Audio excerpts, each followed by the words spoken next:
Hey yo, Nerdcore Dave. Guys, today is a special key episode. First full appearance, not a cameo, not a first mention. We already had the first mention, but first full appearance of the Snuffy, the Snuffer Snuffington. But we'll just call him Snuff. Do you mind if we call you Snuff? Well, Snuffy? That's fine. That's fine. Yeah. Say what up to the guys. What up? The ladies and gentlemen. All right. Well, I guess this we're gonna do two videos here. We're gonna do a review, but we're gonna do one, this kind of just an interview of sorts, because you're a longtime collector. Yes. And you have a lot of experience. You've seen a lot of things. You've been collecting since before they created paper pulp. Yeah. When they used to do them on the cave walls. Yeah. Got pretty hard carrying them stones around. That's these 10 commandments. Yeah. 10, yeah. Yeah, so let's get started. Shit. So what I got here, I know, when did you start collecting? About? I'm gonna say like when I was around in second grade. So how wow. old you are when you're in second? But I mean, it was Like 7 years on and old. off. Yeah, it was on and off in between there and that. Through school, you mean, or the whole time? Like you've been kind of sporadic, or? Kind of sporadic. I basically started like when any other kid that age spent a night in the hospital. Same thing I did, dude. Yeah, and there, back then, having a TV and a phone and everything was all extra. Oh yeah. So parents brought up a bunch of comics for me, and I got hooked. That's exactly the way it played out for me, man. Is my mom brought me a pile because like you said, you had to pay extra for all those phone, TV, all that stuff. Yep. And the food was shit. But yeah, I remember just reading them over and over, laying in that hospital bed, man, tracing them, sitting there tracing them. So that's when you start reading. But when did you start collecting, like with like bagging, boarding, whatever? Put them in boxes, or was that a long time later? That wasn't too much later. I mean, I was still in grade school. I'm guessing around like 7th grade, 7th, 8th, somewhere around there. Okay. But I mean, back then, you had to work for an allowance. Right. So I can spend my allowance on whatever. And, you weren't getting much back then. You were getting, like a dime a chore, quarter a chore, or whatever. So, I mean, you had to spend it comics wisely. were 60 cents or something, 50, 55, 60, whatever it was, Yeah. 65. So 2 chores for a comic. yeah, 2 chores for a comic. So then, did you have anybody teach you how to collect, like, or did you just wing it, kind of? I just wanged it. I just winged it. I mean, basically, I would sit there and I'm like, okay, well, this looks pretty cool. Maybe if I put it in the bag. And Right. it's like, hey, now they got these like boards you put in there. I'm like, hey, put a board in there with the bag. And then back then, they didn't have these self adhesive bags, so you put tape on. There goes 4 chores right there. Yeah. You have to buy tape now. I use some tape around the house.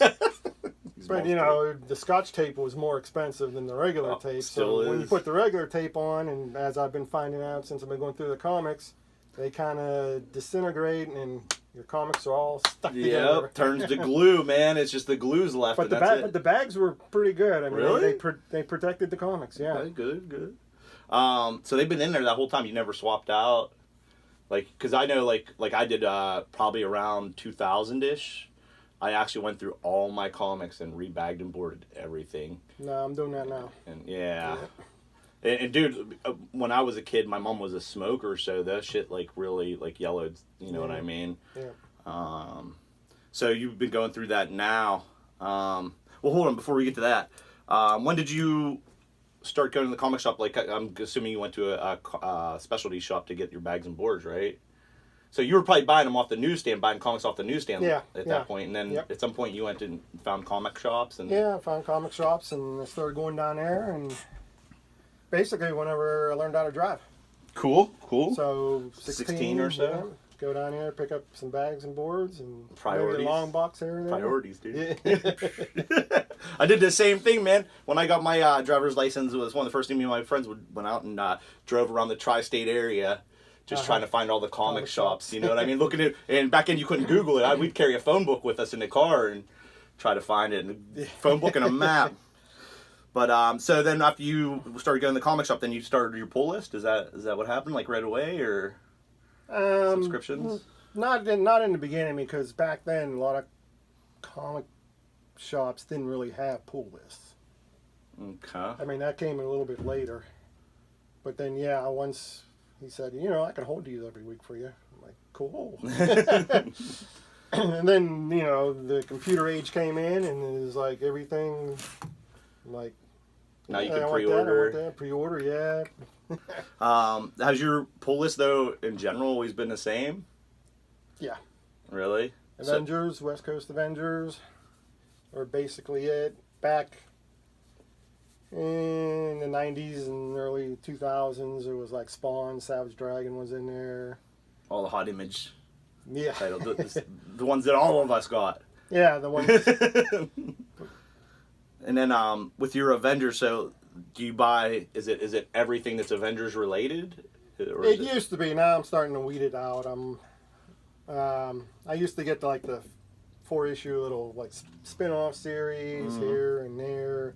Now it's like I'm just like, screw it. I'm just collecting the Avengers, the straight runs. West Coast Avengers.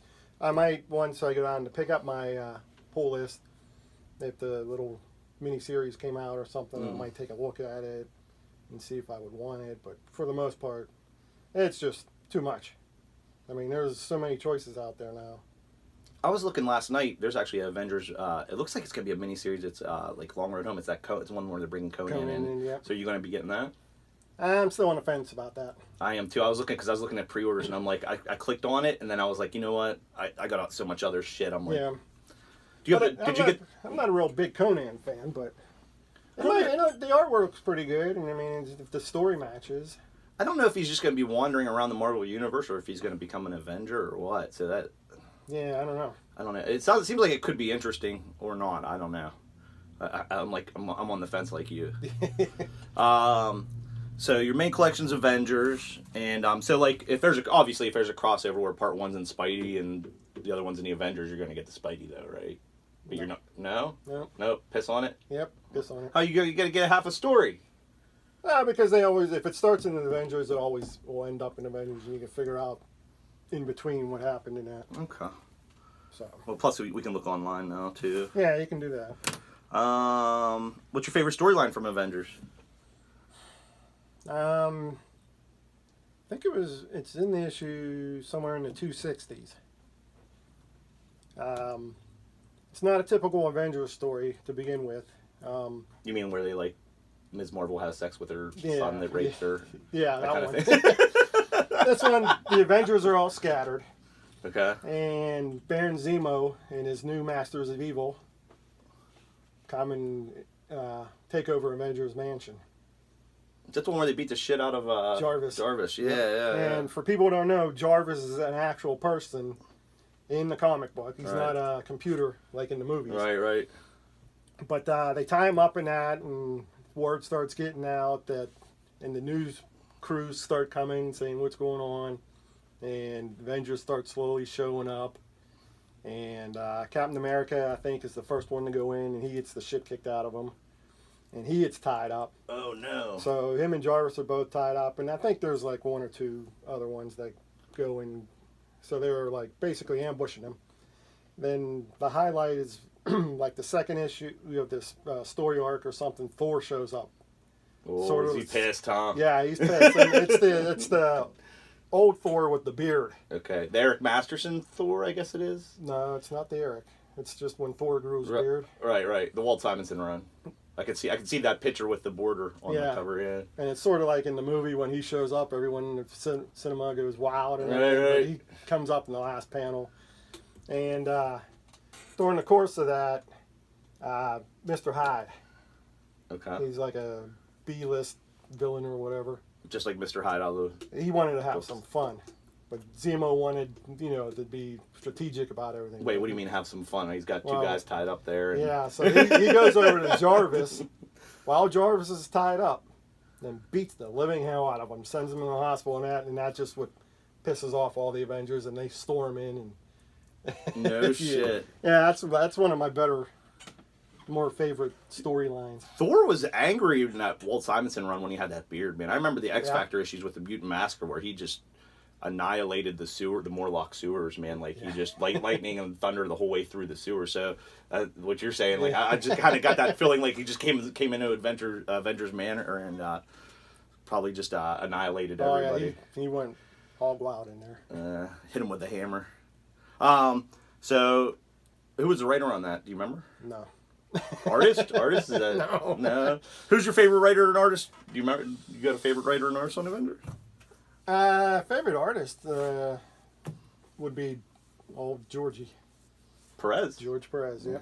I mean, he had a long stint on there for a long time, and his art was just so clean and crisp.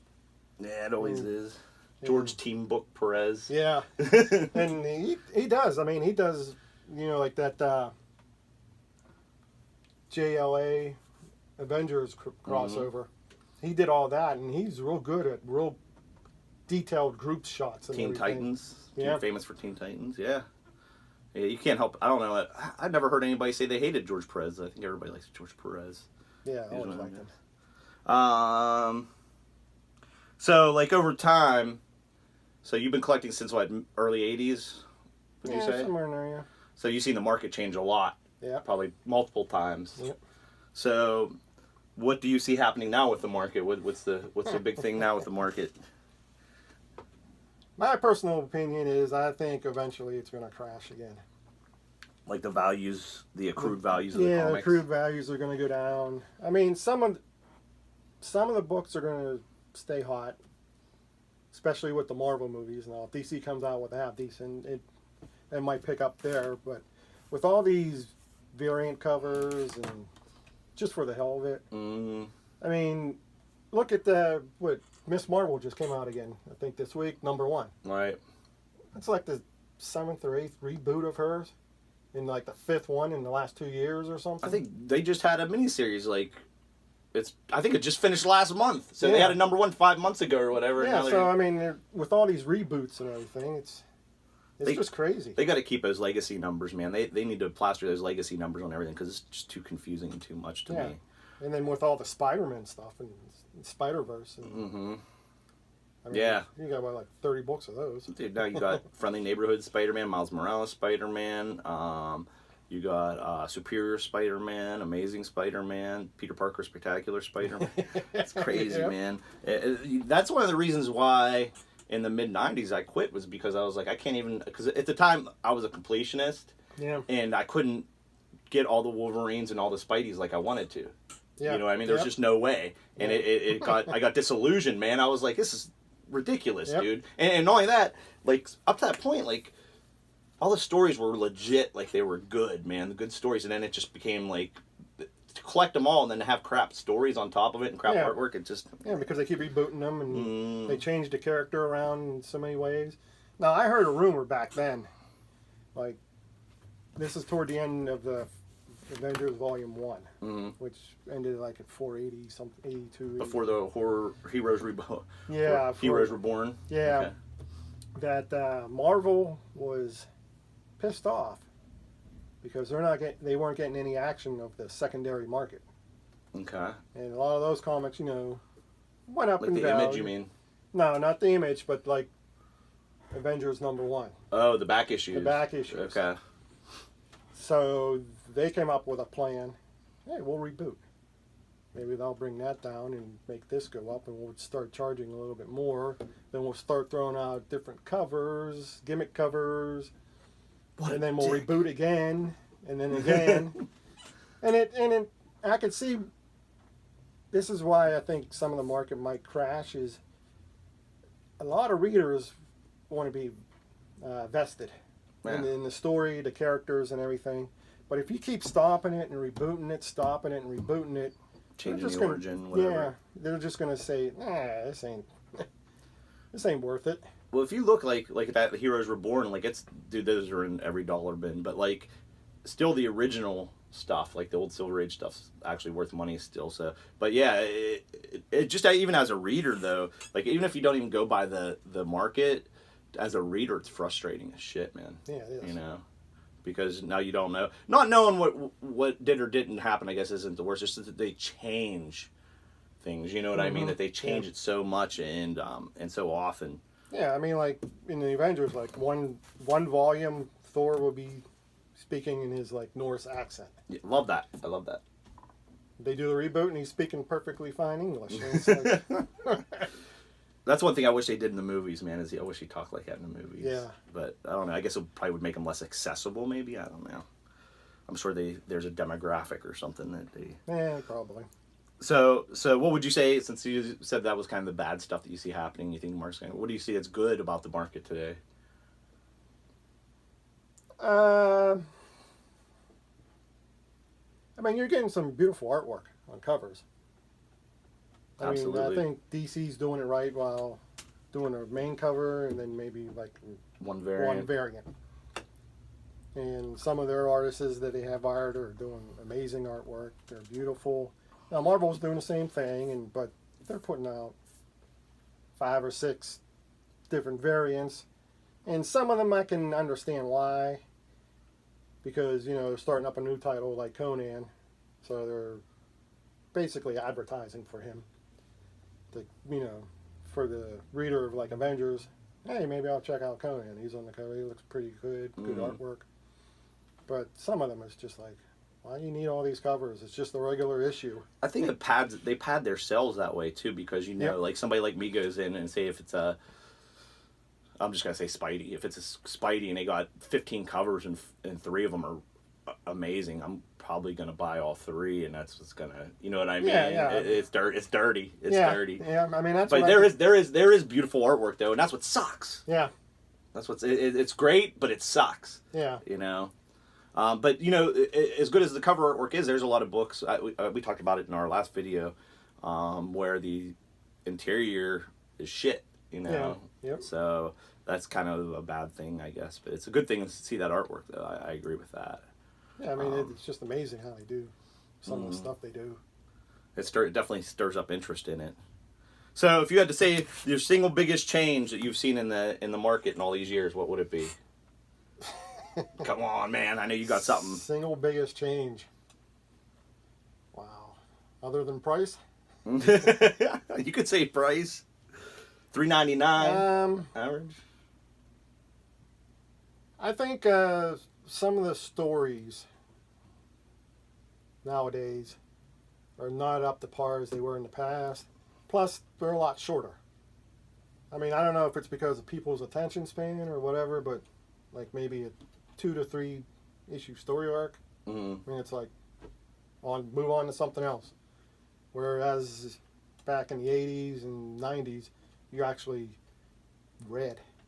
Right. I mean, the art was somewhat complimentary, but there was a lot more reading involved back then, and they set up stuff for down the road, like 7, 8 issues later. I've noticed with the single issues, it's even like that, man. Like, as much as I like the Donny Cates Venom run, when I read it, if I was just reading it, I could burn through that in like 2 minutes, man, because there's not a lot of word balloons, not a lot of narrative. Yep. And all that narrative that used to be on there, and see ASM 24 and stuff like that. Like, there used to be loaded up in every panel, man. Yep, little asterisks everywhere. And now it's like every other panel has a word balloon, and that's it, man. Yeah. And I noticed that. I'm glad you said that, because I did notice that with all the with a lot of the books. I shouldn't say all, but a lot of the books. Yeah, they don't really. And the stories are great. Don't get me wrong. But it's just there's not as much air. It's a lot of potatoes and not a lot of meat. Yeah, I mean that's why I always like some of the indie books. You know what? They have good stories. I don't read a lot of independent books, so I mean, is there a lot more there? Is it juicier? Yeah, I mean because there's no comics code. Wow. So I mean, they're not using the comics code anymore on Marvel and anything, anyways. Yeah, but Marvel's still pretty clean cut. I mean, yeah. you might get a damn or a hell now and then, but some of the indies, you get a fuck or a shit. But I mean, yeah, I mean at the same time. Yeah. Sounds like a Cleveland Steamer. I mean, they do have some really good stories out. I mean, one I would recommend is By Image, Die. Okay. I mean, I know if you've seen online, people doing reviews exactly like Jumanji and Dungeons and Dragons. Is that or that's Robert Kirkman or Donny Cates? I can't remember. Yeah. It was Robert Kirkman, I think. Might be. I mean, he's writing, like 90% of all the Image books now. Is he like the Stan Lee of Image, where he just puts his name on it, sells his name to it? And he comes out with like 17 covers with different word balloons for each one. Never even actually read the book or anything, just put his name on it. No, I'm just kidding. I don't know. He probably did write them. I just actually was looking, when I was looking at those pre-orders last night, or I was on Instagram this morning, that's what it was. And the cover for the new issue is actually bad as hell, dude. It's like number 2. Yeah. Yeah. I was like, I was thinking I need to get that cover. Yeah. There I go again. So if you go back to day one of collecting, what would you do differently?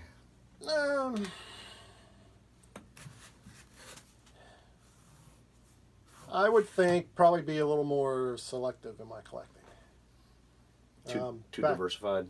Yeah, I mean, back in the mid to late 80s, I was collecting everything.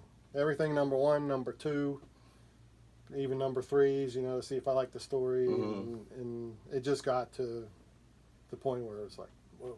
It burns you out mentally and financially. Financially, yeah. And then I started cutting back on that. Then I started cutting back again, and now I'm just back to the Avengers and the Avengers West Coast, and whatever else might pique my interest. Maybe a book here and there. Is there Avengers West Coast right now? Yep. Huh. Yeah, they rebooted that. What other Avengers titles they got out there right now? Just those 2. Oh. I mean, they had a Great Lakes Avengers run, didn't they? Yeah, I didn't collect that. That was pretty. I remember you saying you weren't thrilled with Uncanny Avengers either. Oh, I got all those. No, the one I wasn't thrilled with was, I believe it was Secret Avengers, and I believe it was Volume 3. Okay. It was more of like a noir type comic. Okay. And it was just like, well, this really isn't the Avengers. It seemed like it was kind of drawn out or something? Yeah, a little bit. Plus, it was a little sort of like the old noir crime stories. So it was non-continuity? Yeah, it wasn't. Yeah. I mean, all those little spin-offs there's no continuity at all. Like between the main Avengers runs and what'd you say, like the Mighty Avengers and Avengers World, Avengers Assemble. They're just different titles, which probably fit into the main run, the legacy run, I should say, somehow, some way. Of course, I mean, that's the only way I know they can get up to over 700 issues. It's kind of, like the X-Men, like where it's just so many titles and you don't even know what parts are continuity or not. Yeah.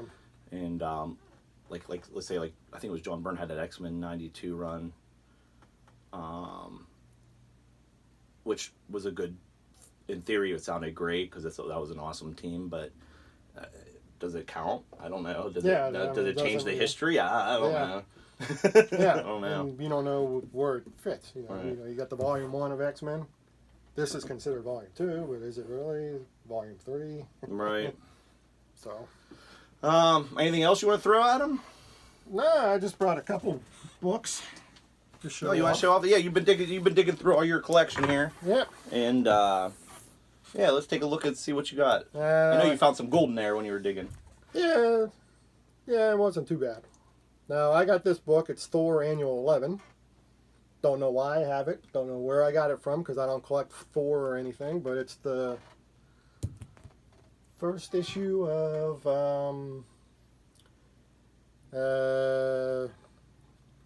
it's the midget from the or my little person, which was actually a huge person. Yeah. From the Avengers movie, Infinity. And he is a good actor. I like him in a lot of stuff. Oh yeah, man, he's awesome in Game of Thrones. I don't know if you ever watched it, but but yeah, that's the first appearance of him. I got Okay. Spider-Woman #1. Actually looks like a nice copy. Yeah, you want to check it out? Ah, it's way nicer than mine, man. Which That's actually probably one of the nicest copies I've ever seen, honestly. I knew I had a Spider-Woman, but I thought it was Volume 2, and I didn't think it was that one. Same goes with this one, Luke Cage, Hero for Hire, #1. Ooh. Dude, that's a real nice copy. Dude, I would get this CGC'd, man. I was thinking about it. This is a good candidate for CGC. Were you the first owner of that, or? I don't know. I don't know. I'm guessing. Probably not. I'm guessing probably.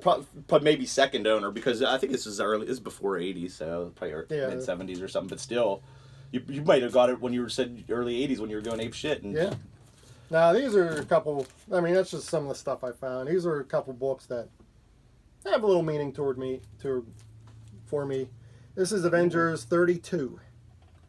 Now, I don't think there's real significance in this issue. It just might be the first appearance of the Serpent Society, or first appearance of men wearing funny things on their head. But this, I believe, is the oldest. Well, that is the oldest Avengers I have. That's cool. I don't think it's his first Serpent Society, but it's definitely some kind of serpent. It might be tied into Submariner or something. So, but I also think that's the oldest comic I have. Cool. It's from mid to late 60s.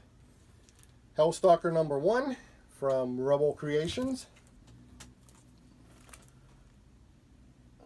Razzle. Oh, yeah. And why that's kind of important to me is I went to high school with the guy who did this comic book, Kevin Razzle. Sat next to him in the homeroom, had a couple classes with him, and I believe this is his first complete comic book he did.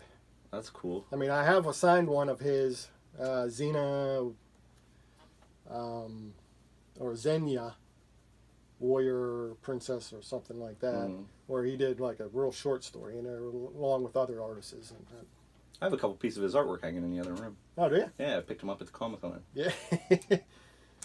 Another one. Ooh. Kingdom Come by Alex Ross. Nice. Big Alex Ross fan. I love this series so much because every time, if you go back in and reread it, he puts in so many Easter eggs. I mean, you can look at one panel and, wow, there's David Letterman. Another panel with a group of people. There's the Beatles, and he has like Easter eggs all through the whole series and everything. That's cool. Plus, I mean, he's an amazing artist. I love it. I have a tattoo of that, and I have the Absolute Edition right there. So. You have a tattoo of that? Really? Yeah, it's a Superman on my leg. Oh, okay. I don't know if you can see that. Ass kick Superman after he hits hit by that nuke. Next one is Dawn by Joseph Michael Linzer. And this one is signed by him. That's a really nice cover, man. And I always loved the Dawn storylines. 3 tiers. Lucifer's Halo, Cry for Dawn, Crypt of Dawn. The artwork in there I just love. And if you see a little bit of pattern here, I love the painted type comics inside. I know I've seen him at Comic-Cons too, but every book I've seen, like the covers of that Dawn. I've never read one, but I know the covers are amazing. They always have. And the artworks inside matches the covers. Oh, really? Yeah, he does everything. That's not common at all. Yeah, he does everything, and it's just. And you say the storytelling's pretty good in it too? Yeah, it's pretty good. I mean, it's fantasy type. She's the goddess of rebirth, I think, and she, messes around with Lucifer, and then she gets a boyfriend, and whoa, all kind of stuff like that. Yeah, I wouldn't do that to Lucifer. And this one started me off. Okay. Cool. And I know from Comic Tom, Russ. No, not Russ. Rhyme? Fire Guy Rhyme? No, it's Russ. Okay. He's a big fan. Is that Alex Worley cover? Is that what that is? Alex Worley? No, it's Simon. Bisley, okay. Gotta love the main man. The main man. He kicks everyone's ass. And I hope DC makes a movie I just heard, but it's not sponsored or funded by DC. I hope it's an independent. Let Marvel do it. Yeah, let Marvel do it. Hell, come get me. I'll do a better movie. I heard the rumor that he might be in that Krypton TV show next season or something, or maybe this season. I don't know if that's true. Hopefully they'll do him right. Yeah. I mean, for people who don't know Lobo, he's sort of like Deadpool, but 10 times worse. And he's intergalactic. He's intergalactic. The intergalactic bounty hunter. The possibilities are endless with Lobo. I mean, this guy even took on a contract to get rid of God. He did. Dude, he's one of the few people who kicked the shit out of Superman, right? Yeah. Like one-on-one without cheating. Yep. So, I mean, he's badass. And then the final one. Ooh. That's a nice one. Yep, Omega Man number 3. And why this one means so much is you gave it to me with Natalie for my retirement. And I thank you so much for that. And I can't believe you didn't have that one. Yeah, no, neither could I. I know you kept asking me for months. You were like, "Have you seen one of these Mega Men?" I'm like, "No, I already had it." Yeah. You already had it. Okay. I'm like, I haven't seen one Snuff. I can't get it for you because I don't know where they're at. I don't know. I'm sitting there. I'm like, I'm a fucking liar now. And I think the only one out of the whole Lobo collection I'm missing is Rebels, Volume 2, number 20, I think. And I believe that one is the first solo story of Lobo. What is it? Rebels number 20, I believe. 20. It's the second volume. I think I can picture the Rebel. It almost looks like digital, where it says Rebels on the covers. Well, it's an R.E. Yeah. Huh. I didn't know that. I'll have to keep my eyes out for Rebels number 2. No, 20. 20. Okay. Yeah, I believe it's number 20. Huh.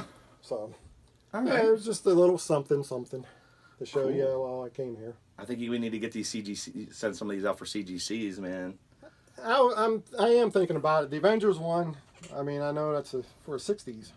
I mean, that's it looks nice. It looks really nice, but I'm not getting that CGC. No. Why not? Oh, because I'm funny that way. I have issue 101 to 7 whatever straight through. You don't want to break it up? And I want to break it up with like one CGC. Maybe if they print out a True Believers, then you can have the CGC and the True Believers put it in its place.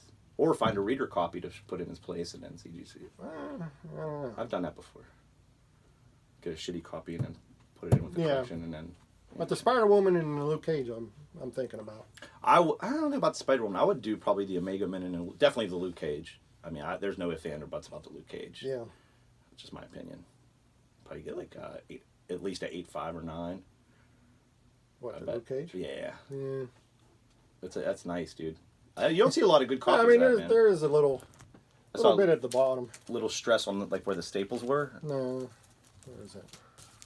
I mean, if you look down here at the bottom, it's just a little. But I bit mean, of wrinkles. dude, I'm telling you,